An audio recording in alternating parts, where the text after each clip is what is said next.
Il y avait autour de la table 4 familles francophones, plus encore 2 au téléphone, c'est-à-dire 6 familles francophones qui ont participé à cette réunion. La famille Young qui est britannique et française, la famille Baron, la famille Liard, la famille Franco, la famille El Kayam et la famille Guénassia. Et pour ceux qui étaient présents physiquement, ils ne se connaissaient pas entre eux. Ce qui est assez incroyable, c'est qu'au fur et à mesure de la réunion, les gens commençaient à échanger des numéros de téléphone entre eux pour se soutenir. Et c'est un peu tôt pour en parler, mais c'est très possible qu'il y ait un groupe de soutien qui, suite à cette réunion, se crée, on va dire. Nous avons le plaisir d'accueillir celui qui est le maître des lieux, on va dire, Ariel Kandel, le directeur général de Qualita. Bonjour, Boker Tov, Ariel. Shalom, Daniel. Boker Tov. Alors, nous vous avons sollicité ce matin parce que vous avez participé, il y a 2 jours, à une réunion particulièrement émouvante, on va dire, de la commission parlementaire de l'Alia et de la Klita de la Knesset, qui s'est tenue pour rendre hommage aux soldats israéliens tombés au combat, mais aux soldats Olim, c'est-à-dire les Olim qui étaient de France, mais d'autres pays également.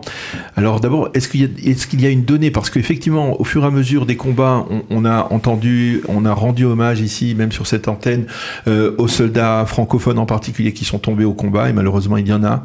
Est-ce qu'il y a une donnée précise concernant les soldats Olim en général qui sont tombés au combat depuis le début de la guerre?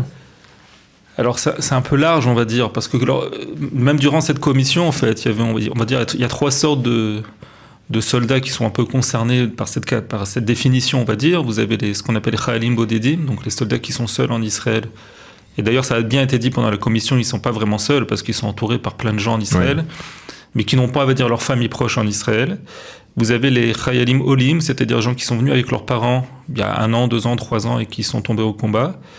Ça, c'est on va dire, c'est le 2e groupe. Et puis le 3e groupe aussi, c'est des jeunes qui sont peut-être nés en Israël, mais dont les parents sont Olim, qui sont de notre génération à nous, qui étaient pour certains également présents également à cette commission.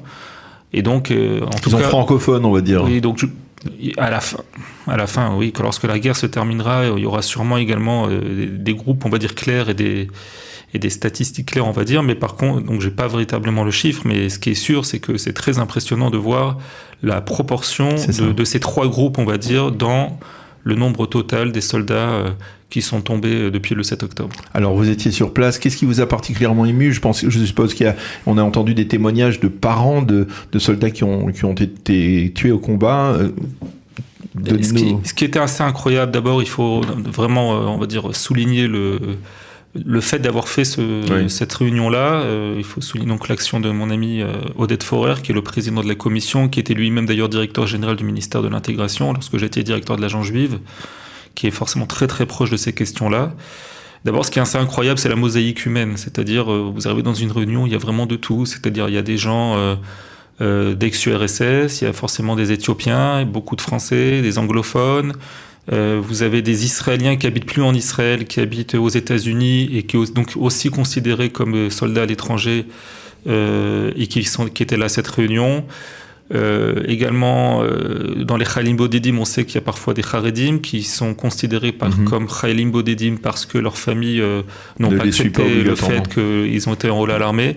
Et je pense que c'est ça qui est extraordinaire, c'est-à-dire dans la continuité du 7 octobre, on voit cet engouement de la société israélienne et cette solidarité. C'était incroyable de voir des gens qui sont tellement différents et qui se retrouvent autour de la même table. Avec la même volonté de dire voilà, nos enfants malheureusement ont dû donner leur vie pour la même cause de l'avenir de l'État d'Israël. Est-ce qu'il y a une intention derrière cette réunion d'essayer peut-être de rendre hommage plus particulièrement, peut-être à la fin de la guerre, à ces soldats, ou ça reste une volonté de mentionner leur sacrifice? Comme l'a dit le président de la commission, Oded Forer, il a cité un poème de Alterman qui s'appelle Gachal, Giyus Chutz Laaretz. Alors c'est un poème qui a été écrit, il me semble, en 1948, ou juste après, pendant la guerre d'indépendance, où en fait Alterman parle des gens qui venaient justement de la diaspora pour combattre dans les rangs de Tzahal, mais Gachal, ça peut aussi être Gachelet, c'est-à-dire une braise, c'est-à-dire peut-être la chaleur, ou peut-être le fait que justement, même si on veut éteindre ce feu vivant qui est le sionisme et le peuple juif, finalement c'est impossible, il y aura toujours des braises. Et je pense que ce qui s'est passé pendant cette commission, c'est aussi un début à plein d'autres choses. Ce qui est assez incroyable, si on prend juste au niveau des familles, on va dire francophones, il y avait autour de la table 4 familles francophones, plus encore 2 au téléphone, c'est-à-dire 6 familles francophones qui ont participé à cette réunion. La famille Young qui est britannique et française, la famille Baron, la famille Liard, la famille Franco, la famille El Kayam et la famille Genassia. Et pour ceux qui étaient présents physiquement, ils ne se connaissaient pas entre eux. Et en fait, ce qui est assez incroyable, c'est qu'au fur et à mesure de la réunion, les gens commençaient à échanger des numéros de téléphone entre eux. Et pour éventuellement créer faire une interactivité entre eux. Exactement, éventuellement créer un groupe pour se soutenir. Et c'est un peu tôt pour en parler, mais c'est très possible qu'il y ait un groupe de soutien qui, suite à cette réunion, se crée, on va dire, pour éventuellement également soutenir d'autres. Dans le cadre de Kalita aussi ? Peut-être, c'est une chose qui a été évoquée dans les coulisses de la réunion, on va dire. Et donc on verra par la suite si... Je pensais, vous parliez des catégories, des trois types de soldats qui sont tombés au combat au Lim. Il y en a une que j'ai découvert, il y a des soldats en fait qui ne sont pas véritablement israéliens à 100%. Je pense par exemple au jeune Binyamin Leub qui n'a pas été enterré au cimetière du Mont Herzl, mais dans un cimetière civil. Il y a des soldats qui n'ont pas la qui servent dans l'armée, mais qui n'ont pas la nationalité israélienne. Oui, alors en fait, ça a toujours existé. C'est ce qu'on appelle. Alors j'ai dit Gachal, mais c'est ce qu'on appelle Mahal. Le Mahal, effectivement. Les mitnadvei chutz laaretz, les volontaires, dont d'ailleurs une bonne partie des... Moi-même, j'étais Mahal. Alors, il y a des Mahal qui sont israéliens, et il y a des Mahal qui ne sont pas israéliens. Ça dépend en fait de la conjoncture, ça dépend de pas mal de choses. Et c'est le cas aussi d'ailleurs de Valentin Genassia, Zichrono Livracha, donc qui n'était pas israélien jusqu'au 7 octobre. Et c'est la fameuse histoire d'il y a quelques jours où effectivement le ministre Arbel, ministre de l'Intérieur, et le député Yossi Tayeb, qui a beaucoup œuvré pour cette histoire, il faut quand même le souligner, ont permis de changer la loi pour pouvoir leur octroyer, pour ceux qui veulent, à titre posthume, la nationalité israélienne. C'est vraiment une histoire incroyable. Et d'ailleurs, donc, Valentin a reçu comme numéro d'identité 07102023, ou en d'autres termes 7 octobre 2023, c'est son numéro d'identité qui est inscrit sur la carte d'identité qui a été remise par le ministre à sa maman. Impressionnant. Est-ce que quel est l'instant qui vous a le plus ému de cette réunion ou de témoignage ?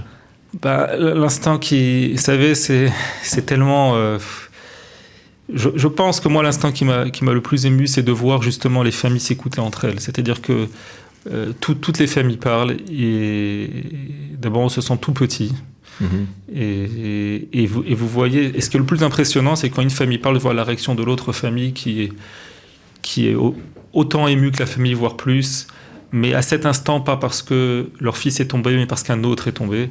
Et c'est ça qui est incroyable, c'est cette solidarité. Vous voyez d'un côté donc cette famille qui vient de Londres, dont le jeune est tombé le 7 octobre dans les rangs de Golani en l'unité 13. Et ensuite, Madame Baron qui parle de son fils, qui était l'unité Golani, donc l'unité 51.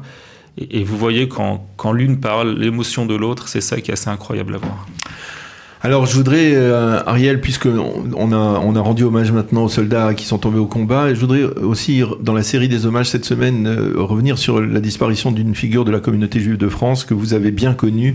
Il s'agit de Samuel Sandler, qui nous a quittés vendredi dernier, qui a été inhumé dimanche aux côtés de son fils, le Rav Yonatan, et de ses petits-enfants, Ariel et Gabriel. Vous l'avez bien connu. Je voudrais que vous nous parliez, lui rendiez un ultime hommage. Comme vous, Daniel, on fait partie, tous vous et moi, des gens qui ont été assez proches de la famille Sandler depuis le drame. La vérité, c'est que moi, je connaissais déjà Yonatan à pas avant, puisqu'il était éducateur, et que dans le cadre de mes fonctions de l'agent juive, on avait des formations d'éducateurs, et j'avais rencontré à l'époque donc Yonatan et Eva. Et effectivement, Monsieur Sandler, donc Samuel, qu'on a connu en fait après le drame, un monsieur incroyable, extraordinaire, d'une simplicité, d'une humilité, et qui a été en fait imprégné vraiment quand on parle de la mitzvah, de se souvenir d'Amalek. Je pense que j'ai rarement vu quelqu'un qui a été autant imprégné de cette mitzvah, de ce commandement, et dans l'action, c'est-à-dire il était tout le temps en train d'essayer de trouver des nouvelles solutions pour essayer d'éduquer, de parler, etc., de rappeler le souvenir de son fils et de ses petits-enfants, et tout ça toujours dans une gentillesse, dans une humilité incroyable. Et comme je l'ai écrit aussi dans d'autres médias, ce qui est incroyable, j'ai appris au fur et à mesure du temps qu'en 1957, son papa, qui était traiteur, enfin qui avait un restaurant aussi, mais qui était traiteur à Paris, peut-être un des seuls d'ailleurs à l'époque kasher, si ce n'est le seul, je ne sais pas, avait organisé également la bar mitzvah de mon père, et c'est quelque chose qu'on se voyait, dont on parlait souvent avec Samuel.